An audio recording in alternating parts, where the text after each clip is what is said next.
Por feliz circunstancia y por acertadísima decisión, el Fondo de Cultura Económica reedita en 2010 el libro que tiene como primera edición 1989, Querella por la Cultura Revolucionaria, 1925, de Víctor Díaz Arciniega. Este es un trabajo que se centra en un año bisagra, digamos, un año que a la luz de las décadas y a la luz del curso de la dialéctica política e ideológica del siglo XX y de la Revolución Mexicana, aparece como un año decisivo por cuanto a los reacomodos que en esos años, en el seno de la Revolución Mexicana, tiene lugar. Hoy vamos a dedicar este programa a hablar sobre ello con el actor Víctor Díaz Arciniega. Quédese con nosotros, esto es Plaza de Armas.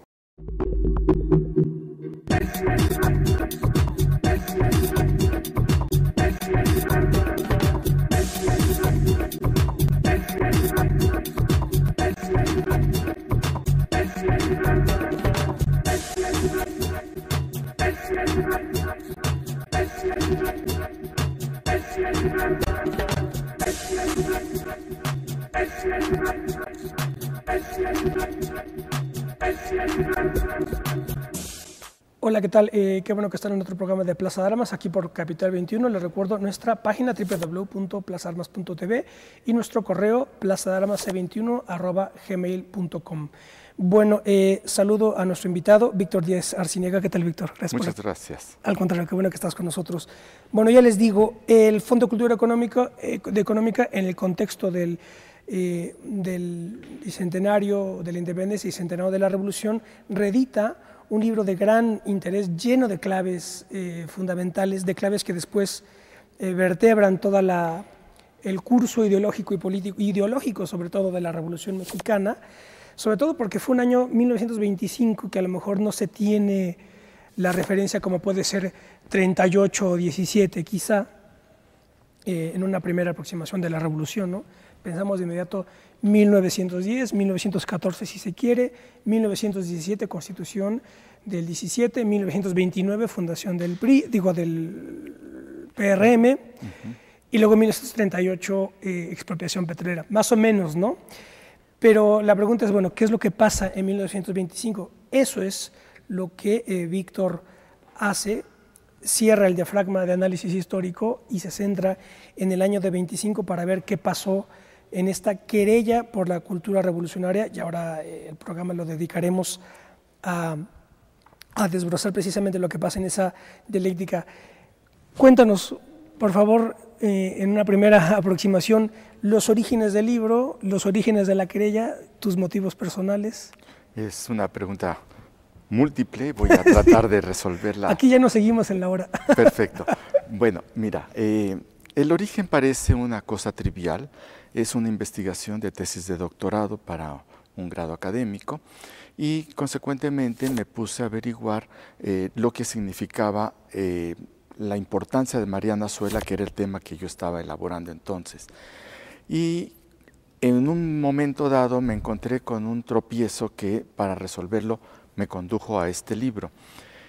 Inexplicablemente para mí en aquellos años, Mariano Azuela era un escritor desconocido. Tenía una docena de novelas publicadas, tenía 53, 54 años de edad y francamente había pasado inadvertido. Ya estaba publicado hacía más de 10 años su novela Los de Abajo y nunca había tenido una recepción medianamente aceptable.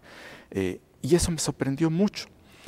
Y tenía fama el descubrimiento de Los de Abajo, así se conocía esta polémica, y se había concentrado exclusivamente en la novela Los de Abajo y Mariana Azuela. Nunca se había tomado en cuenta que esa polémica era parte de una polémica muy compleja, muy rica, y que me dio para hacer la investigación que tienes en las manos. ¿Qué es lo que me ocurrió ahí?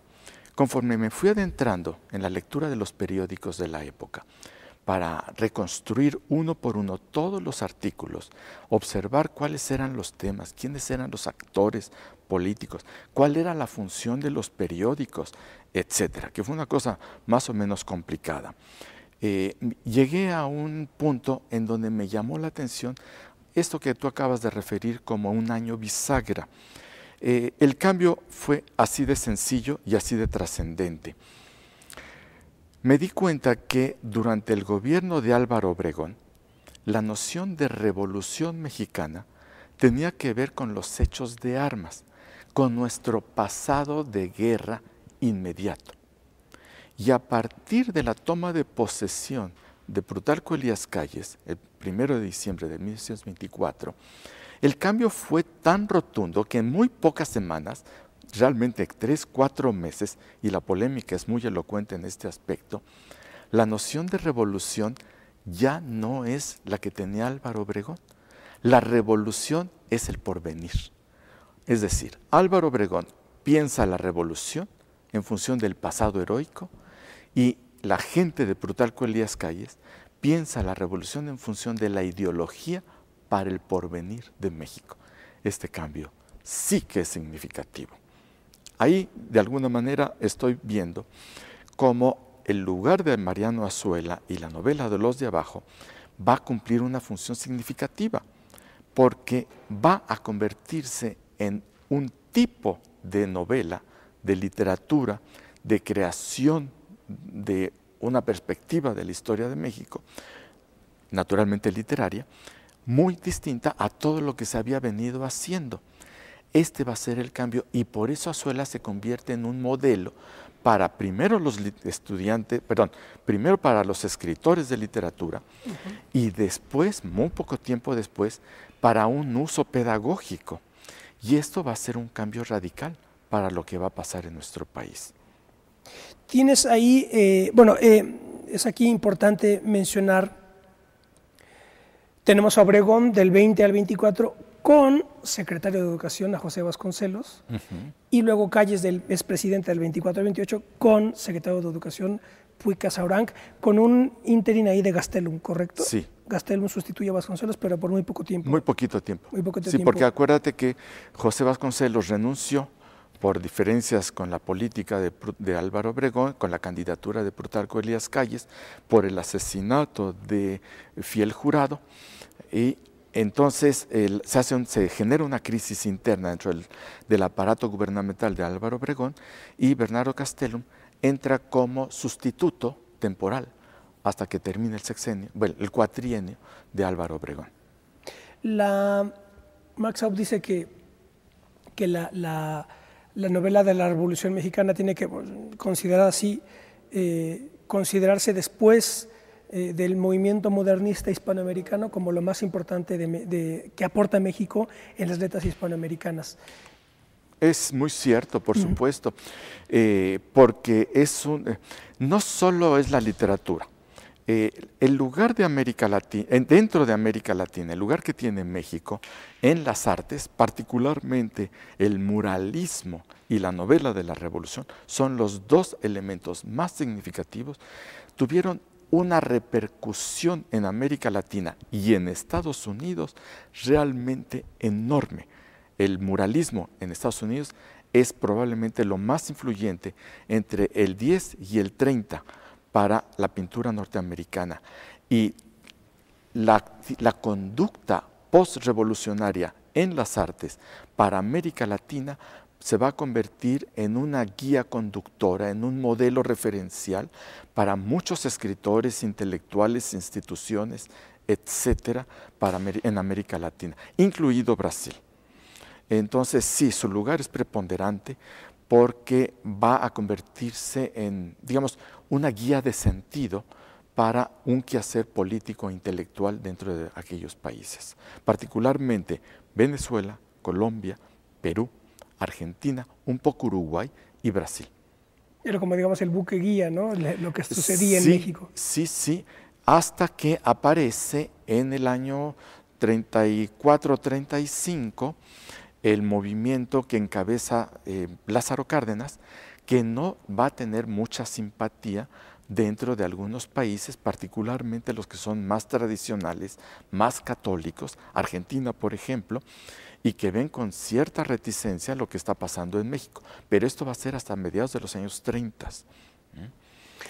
Ahora, hablemos de, digamos, las partes en la polémica literaria? ¿Cómo se configura esos grupos y la polémica misma? Bueno, partamos de un hecho que lo conocemos pasado el tiempo, que la participación pública no es un hecho aislado, no es una actividad individualizada, al menos que sea un francotirador. Son casos aislados y esos no hacen una repercusión social.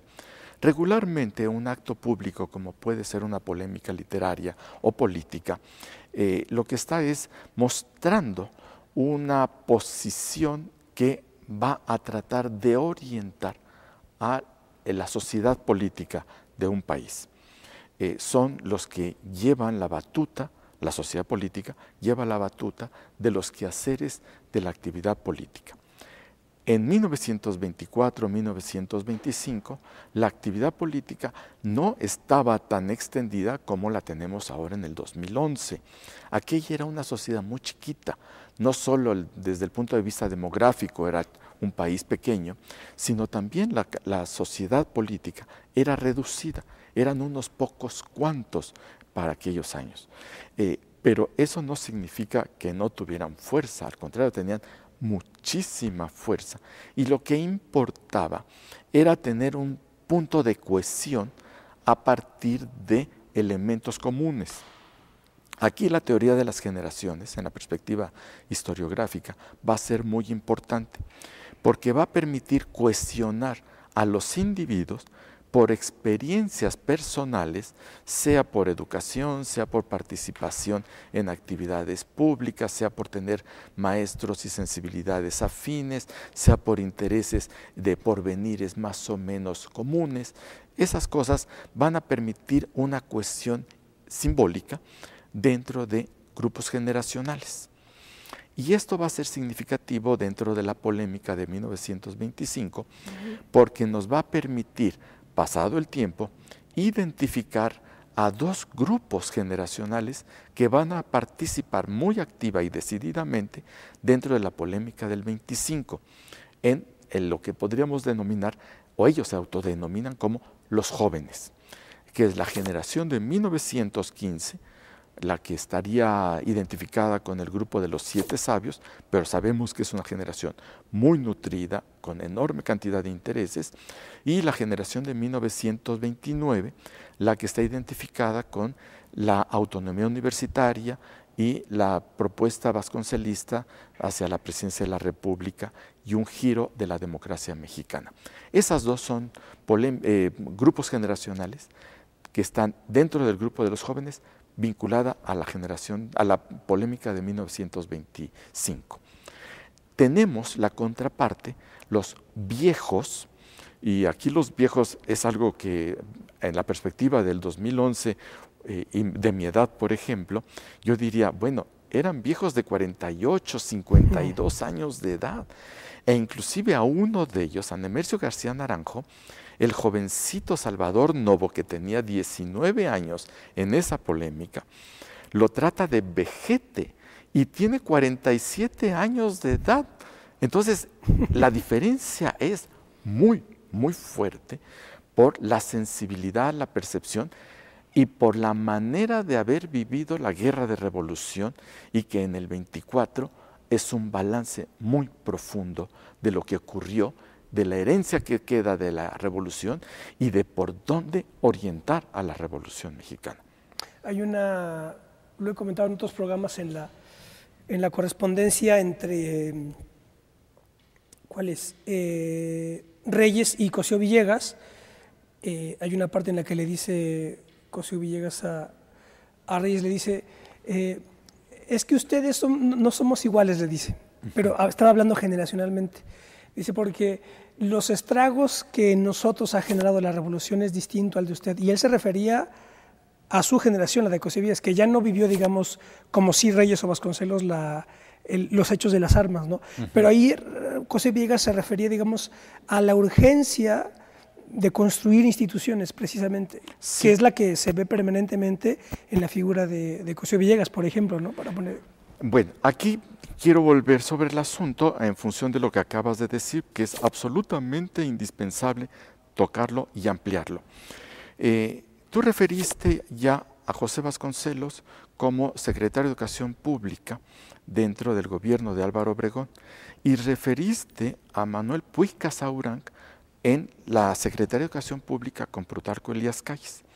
Lo que no referiste es que los dos son miembros del Ateneo de la Juventud y los dos están picados de la araña de conocimientos universales, con una enorme diferencia. Y Alfonso Reyes, que también es miembro del Ateneo de la Juventud, va a ser, digamos, el paradigma dentro de una dimensión de la universalidad del conocimiento. José Vasconcelos permanece en México durante los hechos de armas y además está vinculado tanto, por un lado, a la presidencia de Francisco I. Madero, como al gobierno de González de la Convención de Aguascalientes. Esto va a hacer que José Vasconcelos vaya a tener un vínculo directo con muchos de los protagonistas de la Guerra de Revolución en el gobierno, inclusive en las armas. Recordemos que Vasconcelos no tuvo que ver con Pancho Villa, ni menos aún con Venustiano Carranza, para no confundir las cosas. Sí, claro. ¿Sí? Por eso se pudo vincular con Álvaro Obregón. Claro. Y en cambio, Manuel Puig Casaubonc no tuvo que ver directamente con los hechos, ni políticos ni militares, de la Revolución Mexicana. Se mantuvo un poco al margen, pero permaneció en México. Entonces sí tenía una sensibilidad. ¿Él era abogado? Era abogado, era médico. Era médico. Era médico. Y pero tenía una sensibilidad de abogado y de hombre de letras. Claro, claro. Fue escritor, escribió novela, escribió ensayos. Entonces, eso le da una diferencia muy sensible en la perspectiva de cómo valorar a la revolución. Y por el otro lado, la presencia del grupo de la generación de 1915 con la persona paradigmática que fue Daniel Cosío Villegas, va a tener una repercusión para la historia de México enormísima, porque en 1922-23 Vasconcelos le encarga a Daniel Cosío, a un joven Daniel Cosío, que organiza el primer congreso de estudiantes latinoamericanos.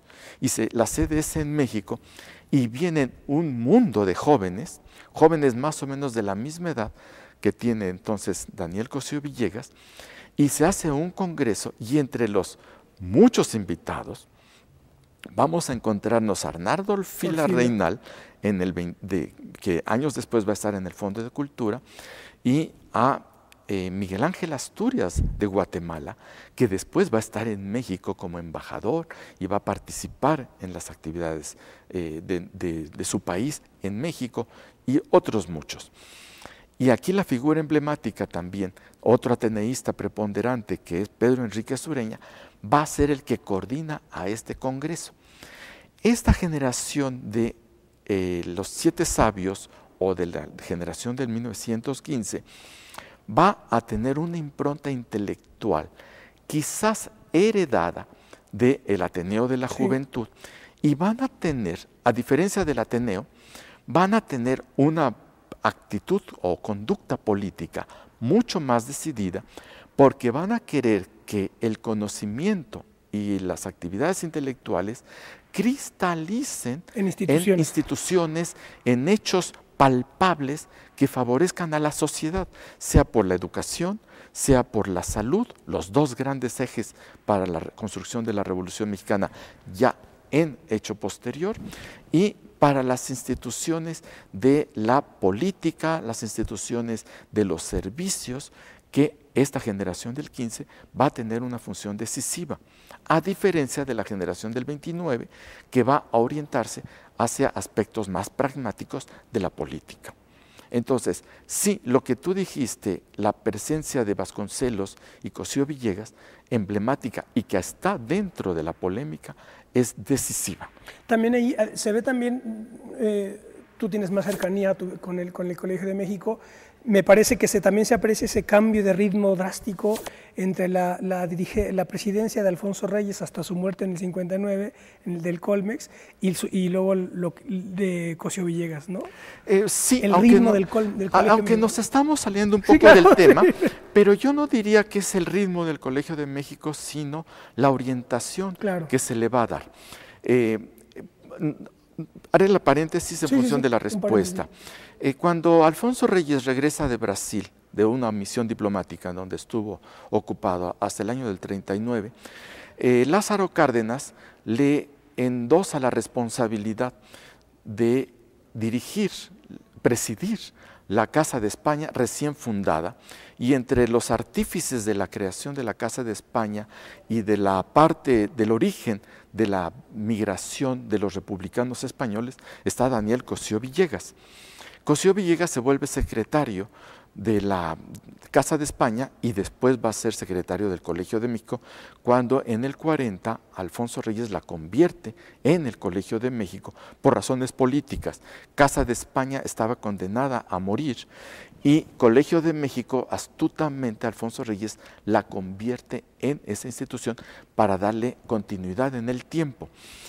Y el proyecto de Alfonso Reyes era un proyecto humanístico en el más lato tradicional sentido, que él aprendió del Ateneo de la Juventud, que a su vez aprendió de la residencia de estudiantes en España, de la, ¿cómo se llamaba? Institución Libre de Enseñanza también, y que es un seminario de humanistas metidos al conocimiento del pasado, con una dimensión menos profesionalizante, menos de escuela, con programas de estudios y demás. Y cuando Cosío Villegas en el 58 se hace cargo del colegio ya como presidente, entra un programa de estudios, carreras, una medición muy específica de las eficiencias terminales, etcétera, pero ya son otros tiempos, otras exigencias, otras normas de la educación y del saber, y que no es culpa ni de Daniel Cosío ni de Alfonso Reyes. Entonces, quería hacer este matiz, no por desdoro ni de Cosío ni de Alfonso Reyes, sino porque es importante ver cómo el tiempo va pidiendo otros tipos de actitudes y de conductas ante el conocimiento. Cierro el paréntesis. Sí, y con esto nos vamos a hacer un corte. No se vayan, estamos conversando con Víctor Díaz Arciniegas sobre su formidable trabajo, Querella por la Cultura Revolucionaria, 1925. No se vayan.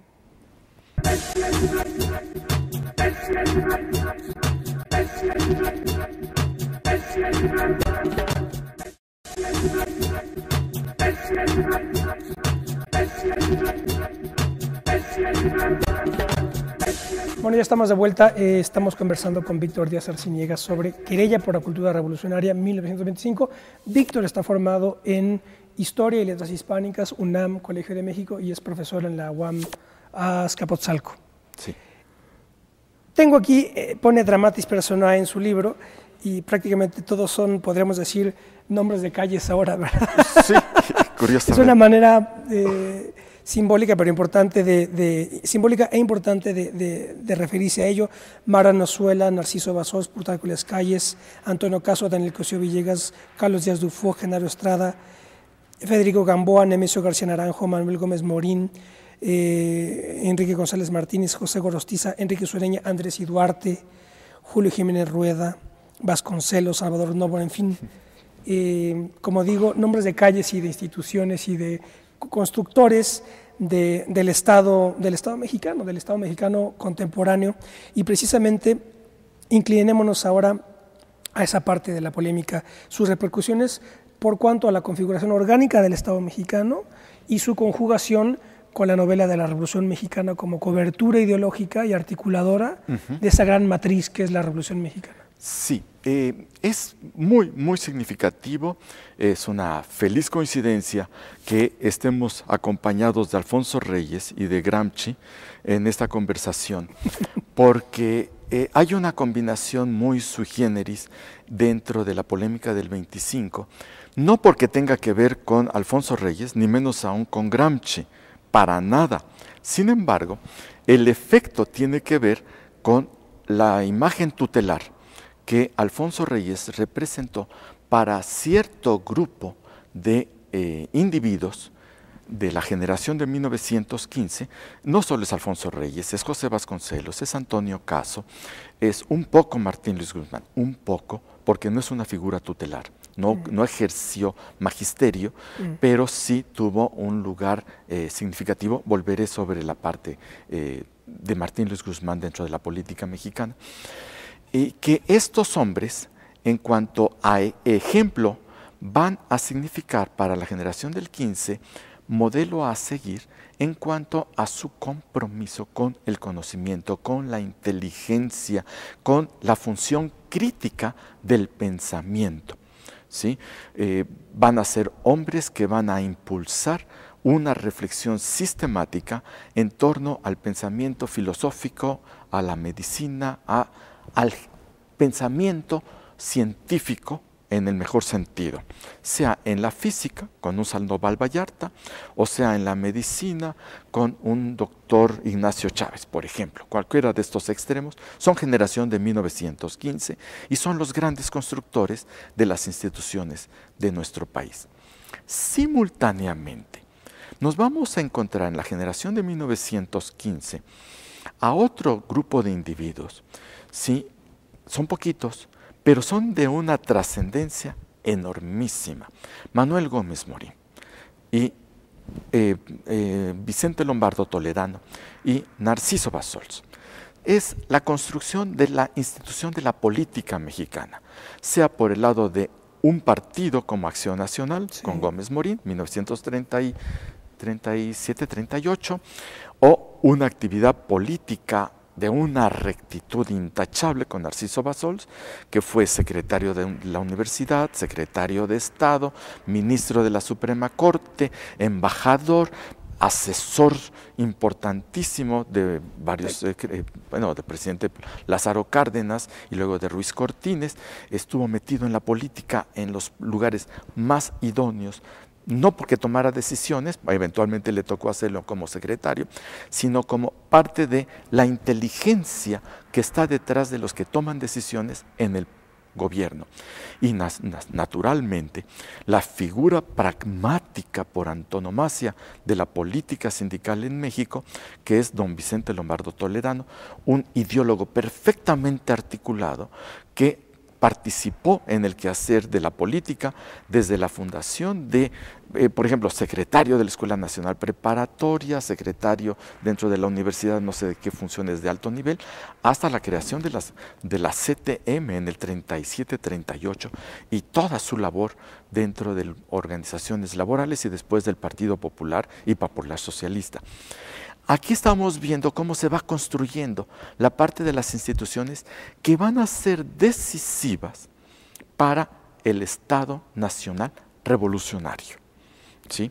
Y pongo el apellido de revolucionario porque va a ser fundamental que el Estado no solo va a ser política, el Estado va a tener estas otras instituciones que van a ser fundamentales para la construcción del país que es ahora en el 2011.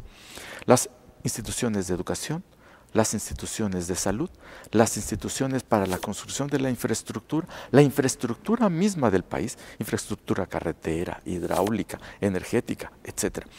Toda esta generación va a estar construyendo lo que es el porvenir de México, que es nuestro pasado inmediato. Tenemos que verlo así. Era su futuro, es nuestro pasado. Y aquí, en esa polémica de 1925, yo lo que identifico es algo relativamente simple, pero la trascendencia ya le estoy describiendo. Nos identificamos como grupo generacional, nos identificamos como propósitos comunes para la construcción de un porvenir, nos identificamos como una práctica de política por vía de las instituciones y nos identificamos como una generación que tiene un pasado que quiere reconstruirse para llevarlo hacia un porvenir. Y en esta última parte, la función de la literatura va a ser decisiva. Y al haber invocado a Gramsci, no culpa mía, la foto ahí está, es porque la educación y la cultura cumplieron una función hegemónica. Y Antonio Gramsci nos los dijo claramente, la hegemonía es más eficaz en la medida en que menos se note.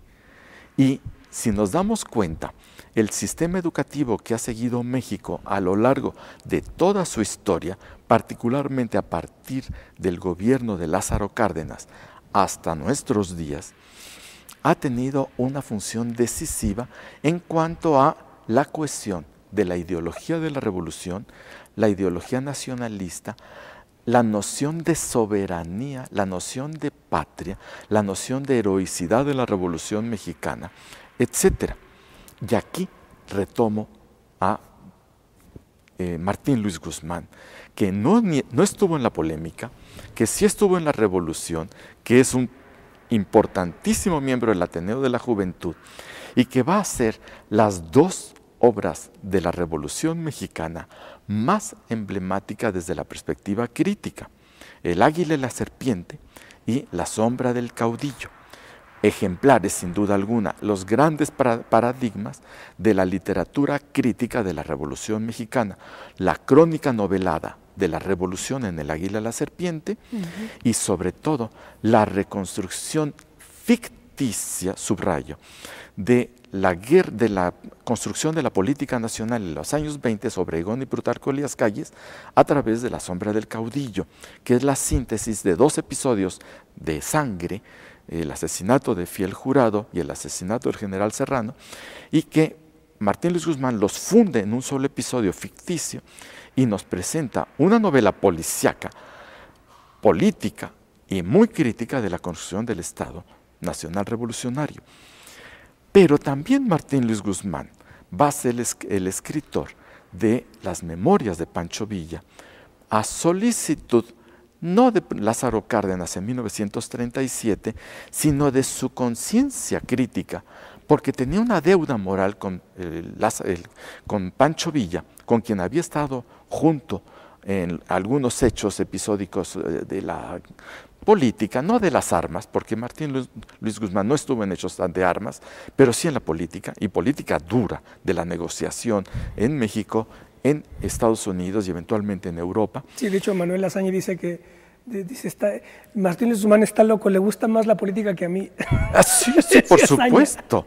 Era un hombre significativo. Un animal político. Animal político. Sí. Nuestro embajador en México, en España, en 1932, era el gordo, Estrada. vamos a hacer un cambio, el gordo Estrada. Sí, Genaro Estrada, le escribe una carta a su amigo, su querido amigo Alfonso Reyes, y le dice: aquí Martín, como siempre, en la política.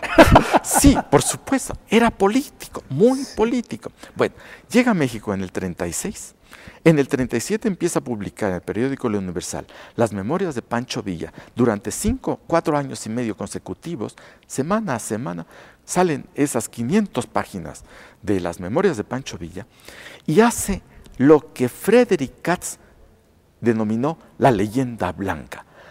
Todo eso que en los años 30 tenía de desprestigio Pancho Villa, era el abigeo, el violador, ¿qué quieren? Lo peor de un individuo se le había endilgado a Pancho Villa. Y a partir de las memorias de Pancho Villa se va elaborando, o más bien se va construyendo simbólicamente la leyenda blanca.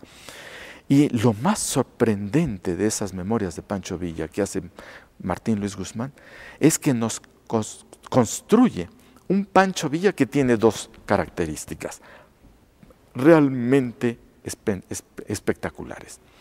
Es el gran baluarte ético de la Revolución Mexicana.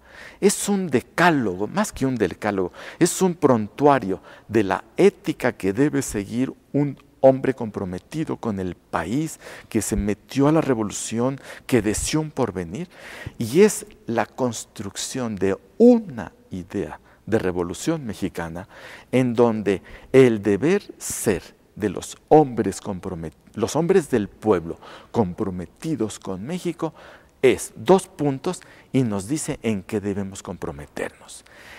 Ese libro, Las memorias de Pancho Villa, tuvo un éxito donde Gramsci hubiera dicho: qué bárbaros, rebasaron lo que yo deseaba, porque se convirtió en un libro, el único libro accesible para los profesores de primaria y secundaria sobre la Revolución Mexicana y de ese gran protagonista que fue Pancho Villa, que se utilizó para que los maestros tuvieran una noción de lo que fue esa revolución y ese héroe de la revolución que es Pancho Villa. Durante 50 años de repetición en los usos pedagógicos, hicieron de la ideología de la revolución el gran dogma por vía de una, digamos, mecánica ideológica perfectamente articulada que no se notó. Claro. Que era la novela. Es la novela, claro. Y el uso pedagógico de los de abajo de Mariano Azuela ha cumplido esos propósitos también, ¿sí? ¿Y dónde está el gran crisol? En la polémica del 25. En 1925 tenemos la gran diferencia entre un pasado de armas, heroico, sangriento, sin duda, y un porvenir que queremos institucional y que participe de entrada a la sociedad emergente que está creciendo en el país. ¿Tiene alguna intervención ahí Luis Cabrera? ¿Dónde está en esa polémica, ¿dónde se sitúa? ¿Interviene o no interviene? No tiene un lugar protagónico, es un referente. Varios de los que participan dentro de la discusión aluden a la famosa frase casi apotegma, la revolución es la revolución, que acuñó Luis Cabrera. Lo refieren como una figura más o menos representativa de un tipo de pensamiento. No es un reaccionario, por supuesto, pero tampoco es un revolucionario beligerante, participativo, no.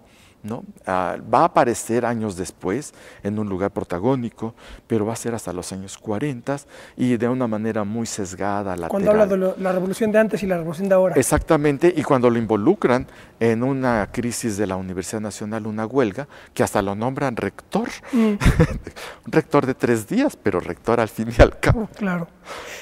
Además de la parte literaria, hay también una polémica jurídica, digamos, sobre el derecho de la revolución. Sí, naturalmente. Aquí me quisiera detener en un detalle aparentemente anecdótico.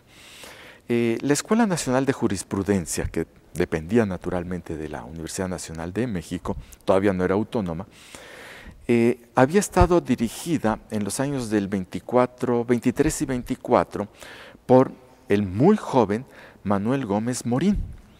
En el 25 hay un cambio de director. Recordemos que el secretario de Educación Pública tenía la potestad para elegir rector y director de facultades o de escuelas. No era autónoma, por eso hice la aclaración. Y sustituyen a Manuel Gómez Morín, un joven involucrado con la revolución, identificado entre los jóvenes como un representante del pensamiento nuevo, como se autodenominan. El secretario de la Escuela de Jurisprudencia era Narciso Bassols. Entonces eran 2 jóvenes preponderantes de la generación de 1915 y en su lugar entran 2 viejos profesores, viejos de 45, 60, claro, 50 años, y tienen el pésimo tino, tanto el director de la escuela como el rector, de invitar a Nemesio García Naranjo a inaugurar los cursos del año escolar de 1925. Dije el pésimo gusto y el pésimo tino porque Nemesio García Naranjo, que también era miembro del Ateneo de la Juventud, o lo fue en su oportunidad, había sido el famoso cuadrilátero de la legislación número 26, la que destruyó la imagen pública de Madero, y además había sido ministro de Victoriano Huerta. Estuvo exiliado naturalmente durante los hechos de armas y estaba recién regresado a México. En 1923 regresó a México. Evidentemente tenía un desprestigio mayúsculo. Y no obstante, lo invitan a que inaugure los cursos. Por supuesto, hierve la comunidad universitaria porque ellos quieren una universidad revolucionaria y no dirigida por representantes ni del huertismo, ni menos aún vinculados con la idea de Porfirio Díaz. Claro. Claro, es ahí sí una explosión de los jóvenes universitarios en el periódico o en los periódicos, y la polémica realmente se pone muy al rojo vivo, porque la discusión generacional, política y algo que va a ser significativo, ¿qué tipo de derecho vamos a hacer, a respetar, que sea consecuente a la Constitución de 1917? La discusión es qué derecho tenemos que sea concordante con la Constitución del 17, qué derecho se puede calificar de revolucionario. Esa discusión es muy compleja, porque evidentemente con qué características podemos identificar una ley que sea correspondiente a la Revolución Mexicana. No obstante, se hace una modificación de toda la estructura legal, por lo menos la más significativa e inmediata, vinculada a la Constitución del 17, y a partir del 25, de esta polémica que estamos considerando aquí, empieza la elaboración de la ley que va a dar como resultado el Código Civil, el Código Mercantil, el Código Penal y poco más tarde la Ley Federal del Trabajo. Son 4 de las grandes leyes que se van a hacer. 3 son modificaciones de las leyes ya existentes y la Ley Federal del Trabajo es completamente nueva.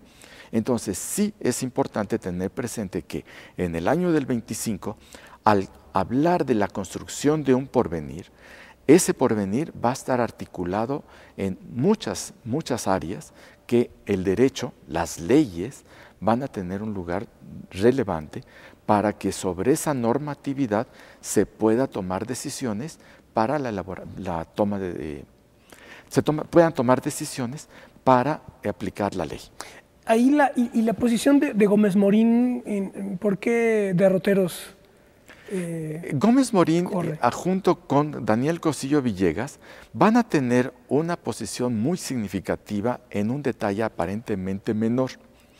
Gómez Morín y Cosío eran lectores de Ortega y Gasset. Y en el año de 1923, Ortega acababa de publicar el libro que se llama El tema de nuestro tiempo. Perdón, Víctor, tenemos que hacer un corte. Nos quedamos con esto, nos quedamos con el tema de nuestro tiempo, leído por Gómez Morín y Cosío Villegas. Estamos conversando con Víctor Díaz Arciniegas sobre Querella por la cultura revolucionaria de 1925. No se vayan.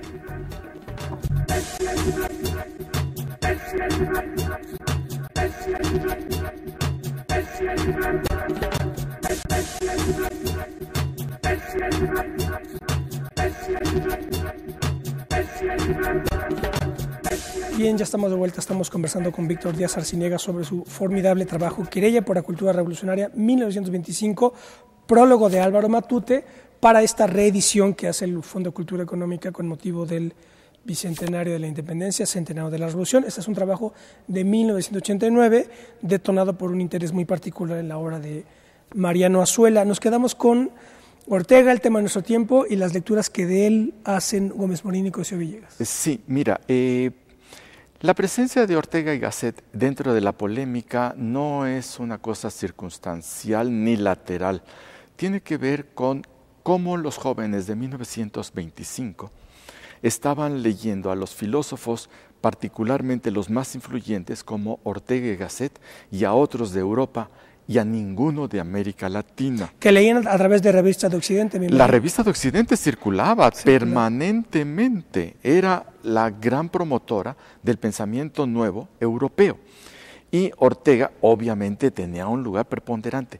Y con el libro El tema de nuestro tiempo, nuestros jóvenes, Cosío, Manuel Gómez Morín y algunos poquititos más, van a identificar el concepto de generación como punto de identificación propia, ¿sí? Y es toda una propuesta paradigmática de no solo nos identificamos, sino cómo vamos a participar dentro de nuestros quehaceres de la vida, de la vida personal, de la vida institucional, de la vida civil, de la vida pública, etc.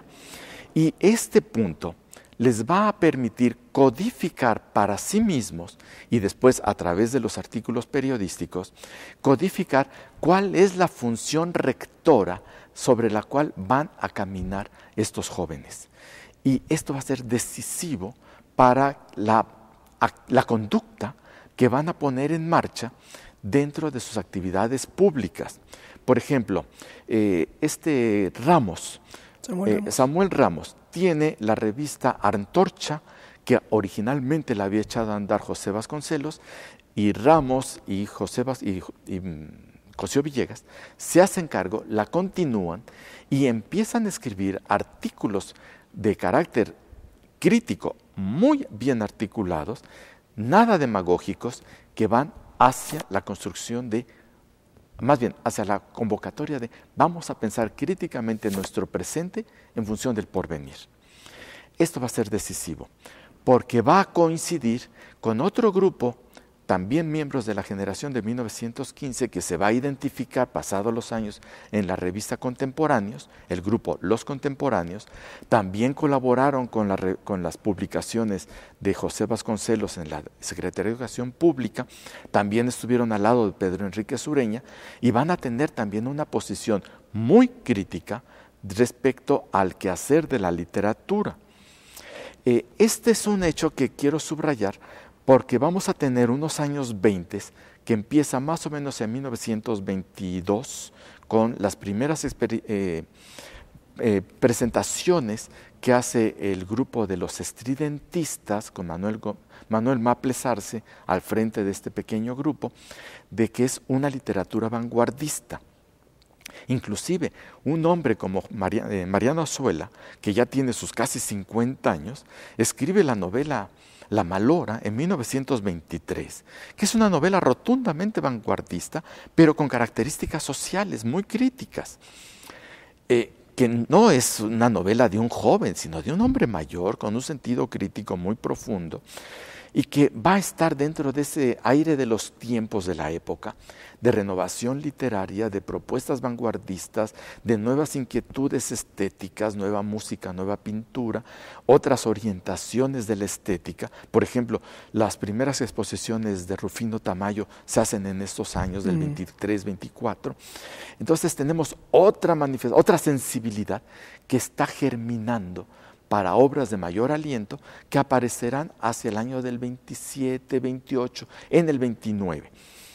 Y esta construcción de un entramado social, cultural, mucho más sensible, mucho más permeable a las nuevas expresiones literarias, va a ser un caldo de cultivo para que en los años 30 tengamos una literatura moderna, mucho más comprometida con una realidad social, con unas formas de expresión mucho más ponderadas y eventualmente hasta más vanguardistas. Por ejemplo, Mauricio Magdaleno, que había estudiado en España, que había estado haciendo cosas, y que la novela El Resplandor ya articula un discurso muy político, vinculado a la revolución, pero al mismo tiempo muy moderno en su quehacer novelesco, modernísimo realmente, y que uno dice, esto es una propuesta de transformación social por vía de la literatura.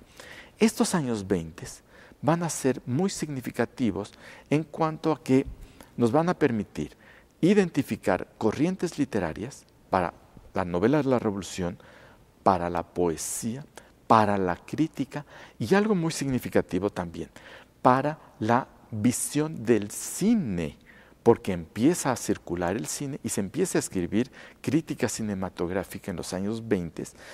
Por ejemplo, Javier Villurrutia, Jaime Torres Bodet, están aprendiendo a leer el cine y a enseñarnos a leer a nosotros como lectores qué es el cine, y le dan un lugar importante.